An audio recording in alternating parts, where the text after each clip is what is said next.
Hello everyone, and welcome to another, I was about to say card combo show, deck profile with me, Chocobilly. And the deck I'm looking at this week is a deck called Stormblood, obviously inspired by the Stormblood expansion pack from Final Fantasy XIV, which is what I'm currently playing through, because I've never really put much time into Final Fantasy XIV. I say that, I've actually put over a couple of hundred hours into the game, but in the grand scheme of things, that's actually not that much time. But either way, yeah, so this focuses on a lot of the 14 cards that feature within Stormblood themselves, but also you got a bit of samurais in there, you got a bit of ninjas, and if you've watched my most recent card combo show, then yes, also inspired by Y'shtola in Fire Lightning. Although actually the reason I built this deck was because I wanted to somehow build a samurai's deck with O, who is the lightning samurai from FFBE. So yeah, just wanted to put him in here. But it utilizes crystals a lot, which is obviously fits nicely with O and the samurais because they do generate crystals. And yeah, there's lots of different cool synergies throughout the deck in general. Anyway, I will start with the forwards, then I'll go on to the backups, and then finally the summons. So first up, we have Lady Lilith. So obviously one of the best generators and users of crystals in Lightning, but in the game probably as well. So yeah, ultimately you can remove something from the game, remove a forward from the game, sorry, and gain a crystal, and then you can use one crystal to either give a lightning forward haste, or you can pay 2 crystals to choose a forward, cost 5 or less, and break it. Now there's a few different synergies here. Firstly that comes to mind is Tenzen. I've only got one Tenzen in the deck, partially because I only own one, but 2 because I also didn't find I played him very much anyway, so I don't think it's worth running more than him. But if you were to remove Tenzen from the game with Lilith's effect, then you actually trigger his leaves the field effect to then get something, or get a samurai of cost 3 in your break zone added to your hand. So that's a bonus there. But on top of that, she can also give a lightning forward haste. Now you've got Giri, Y'shtola, Elise, but O is actually the thing that might be worth giving haste, because if you've got Cyan on the field, obviously whenever a samurai attacks, it'll deal 1000 damage for each samurai you control. So maybe you've got almost enough to do a board wipe, but then you play O onto the field, gain a crystal with Lady Lilith. You can then immediately use that crystal to give O haste and attack, hopefully dealing board damage to wipe someone. Next up we have Venera Fens. So this works nicely within the deck for a couple of reasons. Obviously she can become free, which is really nice depending on how many crystals you've got, but also like I said before, if you've got a Cyan on the field but not quite enough damage to kill your opponent's forwards, because this is ultimately a lightning fire deck, so there aren't as many samurais as you might find in just a standalone samurai deck. But Venera Fens, provided you have a crystal, and again it's very easy to generate crystals in this deck, you attack with her and remove a crystal, you get to -5 your opponent's board, which is a significant amount, given that you would have to have samurai or Cyan and then an attacking samurai with 5 samurais on the field to do that. Otherwise, that's a pretty good bonus for me. So yeah, -5 to your opponent's field, and again she costs 1 less for the crystals you control. So Lys or Lice. So this was more just to do with the fact that she is a 14 character, and she has another Scion as well, which means that she is retrievable with Elise, damage 3. But actually the power buff is quite nice, especially damage 5. Being able to buff a lot of the samurais, which are traditionally a little bit smaller, or Cyan is anyway. Some of them have their own static buffs built in, but just making it so that your forwards are a bit bigger anyway, because the damage board, or the board to the damage, might be nice, but if your forwards are dying on the block anyway, it doesn't really merit much reward. So this, combined with something like Go Sets as well, means that all your samurais gain plus 2k, and if you're at damage 5, gain plus 3k, and brave, so it combos nicely with some other stuff. And also she does have a dull, to S and dull, choose one forward, deal 8k damage, which is not amazing, but it's not the worst considering it's just a 1 card from hand and dulling Lys. Cyan, a big crux of the deck. Obviously, whenever a samurai attacks, you get to deal 1000 for each samurai you control. As I mentioned before, there aren't as many samurais as you might find within a standalone samurai deck, but the trade-off here is that you've got more straight-up break, so things like Lady Lilith or O's S ability. And honestly, actually using Lady Lilith to sometimes remove Cyan, so then you can play another one from your hand to then search for maybe O's S ability, or just another samurai that's going to have a good effect, or just another samurai to play onto the field so that when a samurai attacks, it deals 1 8k more damage, which might be all the difference, to be perfectly honest with you. And, you know, EX, you don't need to rationalize having Cyan in a Samurai deck. So I only have a couple of the Samurai in the deck simply because you are required to have 7 Samurai in your break zone for his entry effect to happen, which is deal something 9k. It's a decent effect and one of the best ways of dealing 9k within the deck itself, but still you have to have them in there, and again, because there aren't as many Samurais as you might expect, it means that it's a bit harder to fulfill his prerequisite. Oh, it does work nicely with the... which one is it? Which Samurai? Where are you? This one. So you can pay $1, put Samurai into the break zone. Obviously that puts a Samurai into the break zone, so it basically switches itself out with that Samurai. So as long as you count 7 in the break zone and you can use that backups effect, this Samurai should still hopefully hit for 9k. Go sets. All your Samurais gain plus 1000 and Brave. Simple as that, really.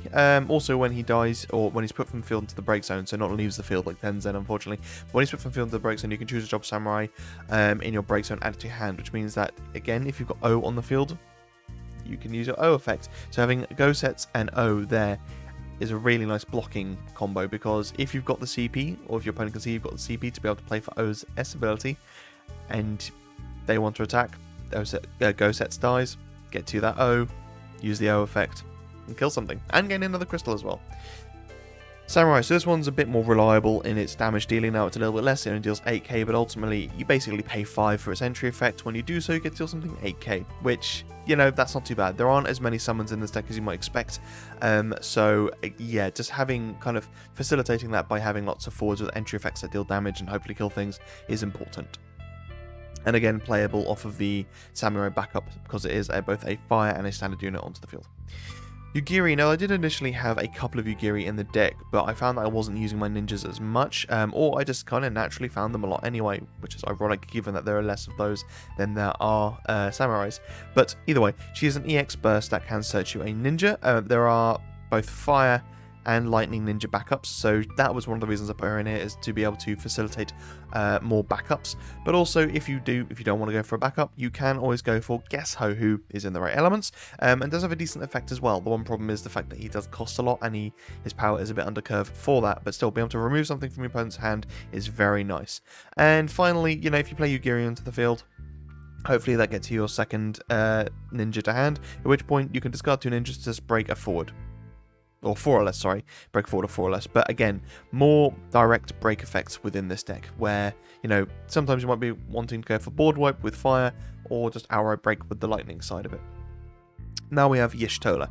So obviously Y'shtola, when she enters the field, you can take a point of damage, and she will deal something 4k, and then she attacks, can't be blocked, again, points of damage, 4k. That might tie in nicely with, you know, the general board damage alongside something like Siam. But ultimately, having something that can attack through and not be blocked is important. Now, obviously, it's Samurai, so there is Hien, and it means that you can play Y'shtola onto the field, make it so she can't be blocked, attack with her, deal a point of damage. You then attack with Hien, that will stand Y'shtola back up, and then she can attack a second time, retaining her cannot be blocked effect, which means that, you know, let's say your opponent's got no blockers, you play Y'shtola onto the field, you play Hien onto the field, as long as you've got 5 characters on the field, both Hien and Y'shtola both gain haste, you can now attack 4 times, so you can take your opponent straight from 3 points of damage to game. That's quite impressive. I quite like it personally. And then obviously moving on to Hien as well, again making it so that your 14 forwards can attack multiple times. So 14 forwards that we have in this deck are obviously Go sets, Y'shtola, Hien, Lise as well, sorry, Elise, and finally Susanoo. Now realistically you don't care that much about attacking twice with something like Susanoo or Yugiri as well, sorry, I apologise, or Lise, but you know, having your Samurais attack multiple times with Cyan on the field means you get double or twice the effect of the ball damage. So attacking with Hien twice, attacking with Go sets twice is really nice, and again attacking with Y'shtola when she can't be blocked as well is very, very good. Elise, so she can get you any forward in your break zone back to your hand, but damage 3, she can also get you a Scion back to your hand. So that would be either Y'shtola or Lise. You could arguably put different scions in the deck, just to kind of facilitate this. You could put a Thancred in. Now I actually have the Thancred backup, and she cannot get that. She can only get a forward Thancred, so there's the one downside. And you could say maybe drop this down just to a one-off, but actually I really like her ability, because if you are damage 3, which let's face it, you probably will be, yeah, just being able to play her to get 2 things back to your hand, and then block with her, she dies, play another one, get 2 more things back to your hand, it's really good. It can facilitate a lot of decent abilities.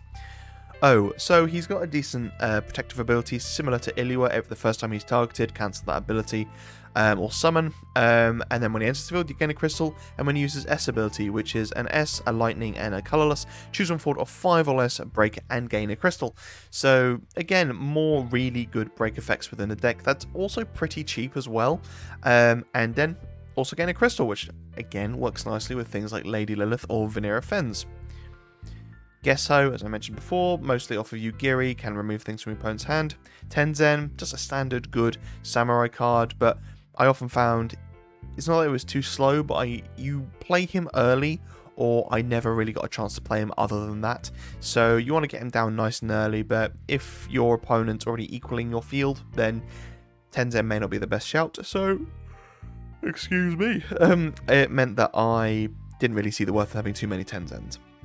And finally, Susanoo, Lord of the Revel, because you need a board wipe that isn't just Cyan. You need to be able to just plonk him down on the field and go immediately. Just 9k to your opponent's board. And if you really want to, you can also use a Samurai backup to increase the damage he would deal, which is then 10k to your opponent's board. So if they do have something like a Warrior of Light, you're going to be getting rid of him as well. Right, next moving on to the backup. So as I mentioned before, you've got the Fire Ninjas, which are searchable off of Yugiri, but also put Ninja into the break zone, choose one forward, it cannot block this turn. So maybe your opponent has, only 1 or 2 blockers, using Ninja to make it so it can't block, and then if you've got, Y'shtola or plenty of forwards that can attack with haste, it just, being able to just easily break one back up to get rid of one of those problematic forwards of blocking is very important. And yeah, it might be a case your opponent has, 2 forwards that are going to block, use Ninja to make it so one can't. You then play Y'shtola onto the field, take 4k damage, attack, can't be blocked, deal another 4k damage, and kill that second blocker forward. Thancred. So, Dull, choose one attacking category 14 forward you control. It gains first strike until the end of the turn. So this is particularly useful with something like Gosets or Hien when you control a Cyan, because obviously they'll deal even just 1 or 2k to the board. It just effectively works like that's a buff at that point, and Thancred can give them the first strike, which means even if your opponent does block, chances are they're not going to be dying. Samurai. So I only have one of the Samurai in the deck because I found for its entry effect to not have anything, or it doesn't have an entry effect rather, but then to pay for a relatively costly effect to deal something 8k, and then it's got a prerequisite of needing 3 Samurais anyway. Wasn't great, if I'm honest, so I only had the one in here. The only reason I do have at least one in here is just for a bit of variance in my backups, and it means that I'm not constantly playing or drawing the same things. Excuse me, I can't stop yawning here. 3 Samurais that generate crystals, because it works nicely with the crystal users, and decent effect. Wait, I don't have to explain what's in there, do I? Ninja, again, so this is actually one of the reasons I decided to include Yugiri, and the moment I kind of realised that I was actually going towards a Stormblood deck, because Ninja, obviously searchable for Yugiri, but also gains you lots of crystals, and you do want lots of crystals because you'll be using them a lot, and then also just choose one forward, deal 1000 damage. If maybe your Susanoo hasn't, done quite enough to kill something, Ninja just to top up the damage. Similarly with any of the effects, really, just be able to do that additional 1k might be very, very beneficial. Samurai, to be able to play your Samurais from the break zone onto the field. There are only 5 in the deck in general, but it's still a really useful effect, and if they do keep on dying, they keep on going back into the break zone, ready to fund the Samurai's ability. Quan. There's 1 Quan on deck, and it does have a decent effect, but most of the time you're going to be having more than 1 forward in the break zone, on the field even, so you may not be getting to use this effect very often, but that doesn't mean that you won't, because you can have only 1 forward on the field, use Quan's effect to give it plus 2k in haste, and then play another forward on the field. So you just have to be mindful of how you pay for your CP in that regard.